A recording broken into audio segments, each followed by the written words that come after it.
You can just see the Lebanese flag there because that is the Lebanese embassy. And I wanted to talk about Lebanon because of what happened, the explosion in Beirut. Donald Trump said it was an attack. They seem to think it was a attack. He said that his generals told him it was an attack, but for now it's an explosion. So we'll have to go with that. And Lebanon is a country that I've been to technically 3 times. The first time in 2014, and then again in 2019 on the way into Syria and on the way out. So technically 3 times. And during my first visit to Beirut, I had the pleasure of spending 2 nights in prison in Beirut. Me and a couple of other friends were arrested, wrongly arrested, and we spent time behind bars. And the story was actually picked up by Vice News. So if you punch my name into Google and put Vice News, you'll probably find out what exactly happened on my first trip there. But I got a sense of the infrastructure, of the way that the country is run. We were arrested by the internal security forces who dress like the army, and we were on our way from the airport and were stopped at a checkpoint. And we now know that that airport is famously controlled by Hezbollah, and it is being alleged that Hezbollah control the port where the explosion happened. Now, Saeed Hassan Nasrallah is denying that and denying the accusations that this was some kind of haul of explosives, of weapons for Hezbollah. But we'll find out. The truth will come out. But I wanted to talk about the history of Lebanon. It's such a unique country.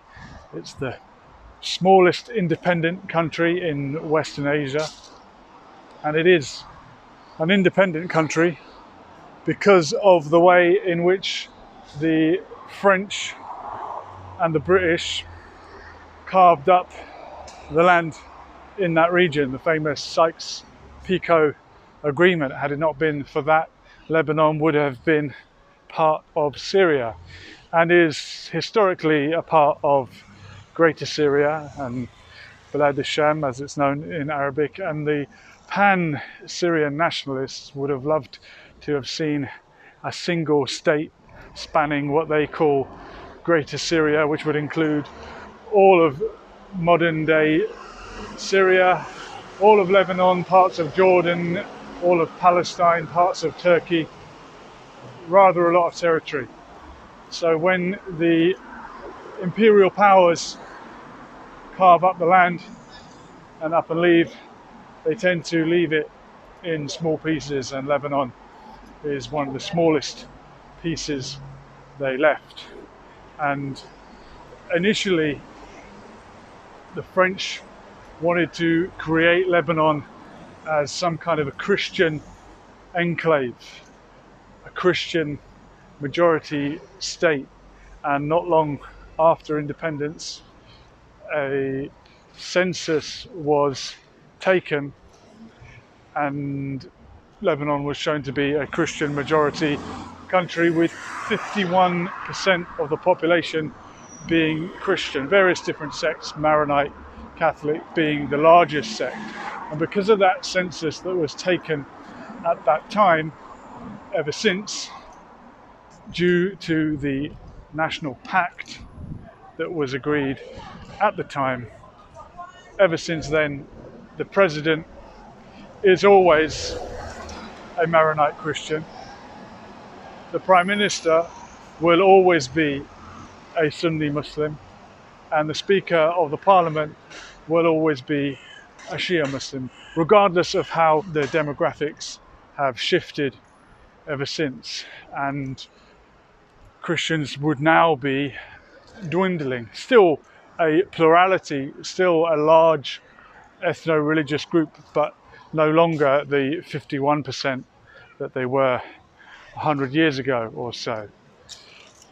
And that's part of the reason that Lebanon is so unstable and is a sectarian tinderbox ready to go up in flames again. And like other countries in the region that are worried about a demographic threat, Lebanon at times has done everything it could to bolster its Christian population, bump the numbers up. So when the Armenian Christians fled the Armenian genocide 100 years ago, they immediately were absorbed into Lebanon and were given Lebanese citizenship. Same with the Assyrians that were fleeing the same pogroms. The majority Muslim Palestinians who have been in Lebanon since the Nakba in 1948 have not been absorbed into the state, have not been given citizenship, and continue to be precluded from working in certain sectors, from owning property, etc., etc., living as second-class citizens in the what now seems perpetual hope of one day returning to their homeland. But I bring up the religious issue because I have read that some Christian Palestinians who fled the Nakba and became refugees have been absorbed into Lebanese society and given Lebanese citizenship. So yet again, it's this battle for numbers and ever trying to be a Christian majority state surrounded by Muslims, and it's a losing battle due to immigration. Many Christians from that region left and went to places like Central America and other parts of the Christian world, and also due to the higher birth rate of Muslims. But as Hassan Nasrallah said, this recent disaster has spanned all sections of Lebanon. It is not a sectarian attack when an explosion like that happens. Everybody, all sections of Lebanese society have been affected, and I think it was actually a Christian neighborhood of Beirut where the explosion went off, and a lot of the footage that's come out of the explosion going off has been people getting married. There's a lot of footage of Christian weddings being disrupted by this terrible explosion. I guess if you're having a wedding, you would be filming anyway. You'd have the camera rolling. So the Christians in that region have had a hard time, and you could understand why they would be desperate to cling on to any kind of state that might protect them in a region where Christians are routinely oppressed for their beliefs. So Lebanon has a Christian president currently, as the National Pact dictates, and it's Michel Aoun, who is leader of the Free Patriotic Movement. And a while back he signed something of an agreement with Hezbollah, a memorandum of understanding. And that sounds complicated.